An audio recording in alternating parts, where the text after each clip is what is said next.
Home is where our stories begin. Our Town, Our Kids works with local Kansas communities to reduce the number of their youth at risk for involvement in the juvenile justice system.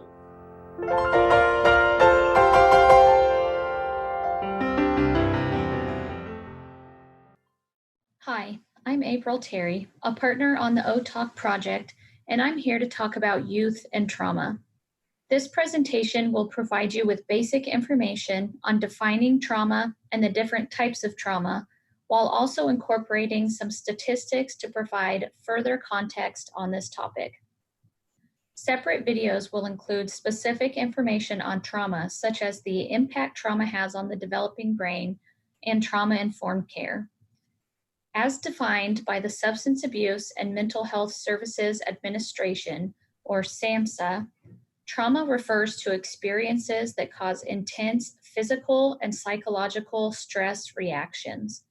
This can refer to a single event, multiple events, or a set of circumstances that are perceived as physically or emotionally harmful or threatening. This then leads to adverse effects on the person's functioning and well-being within their physical, social, emotional, or spiritual lives.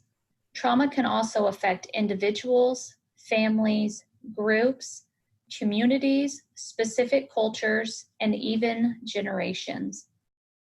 Complex trauma typically refers to the simultaneous or sequential occurrence of child maltreatment. The maltreatment can consist of emotional abuse or neglect, sexual and/or physical abuse, and even the witnessing of domestic violence. The nature of these forms of maltreatment is typically chronic and occurs during early childhood.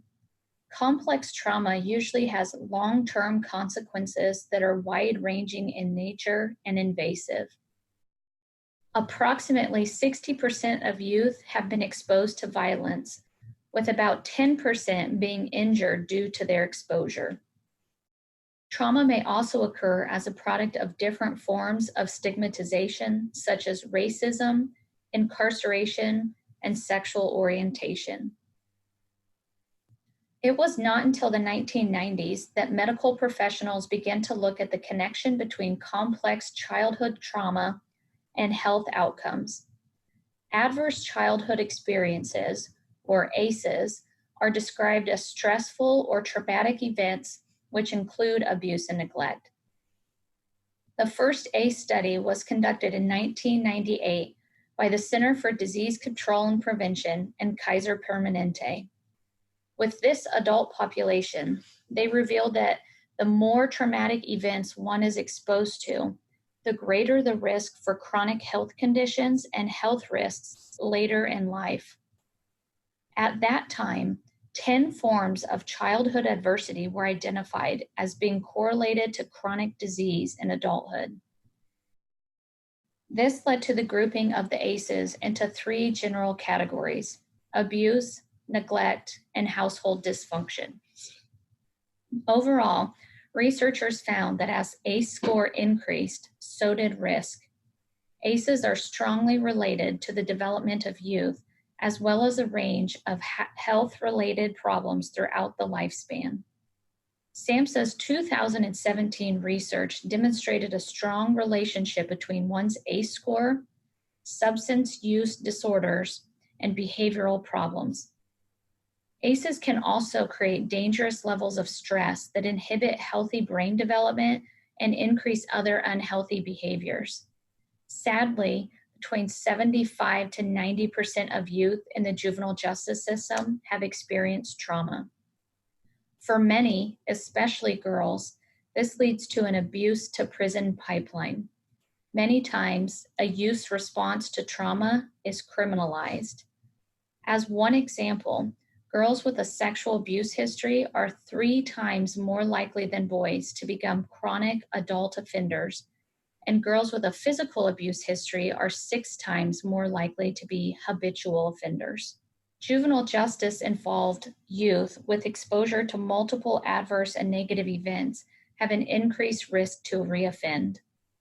Girls in the juvenile justice system demonstrate a profile of childhood abuse, particularly sexual abuse and interpersonal victimization, at much higher rates than boys. Juvenile justice involved girls exhibit a rate of complex trauma, experiencing 5 or more on the adverse childhood experiences items, 2 times that of their male counterparts. Further, involvement in the criminal justice system is often associated with deeper embeddedness within the system. Some research studies have found for both boys and girls an elevated score on the mental health screening and previous traumatic experiences influenced how deeply they entered into the criminal justice system. As mentioned during the introduction of this video, a separate video will discuss the meaningful investment in trauma-informed care, as this has been proven to reduce crime and incarceration rates. Communities should work together to expand access to treatment centers and recovery programs while training law enforcement to detect mental illness and symptoms of trauma. For more information, including all information from this Ignite video, please go to the group's webpage at www.ourtownourkids.org. Thank you.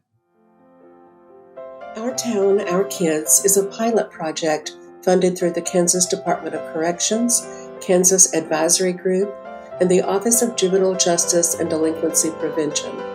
The university group is K-State Juvenile Justice Collaborative, a multidisciplinary team from Kansas State University, Fort Hays State University, and K-State Extension. Ultimately, Our Town, Our Kids aims to empower local communities with a scalable, comprehensive set of tools which will stand as an exemplar to other counties across Kansas and beyond. For more information, please go to our website at ourtownourkids.org or reach out to us directly with questions, concerns, and feedback. Thank you for your time and attention.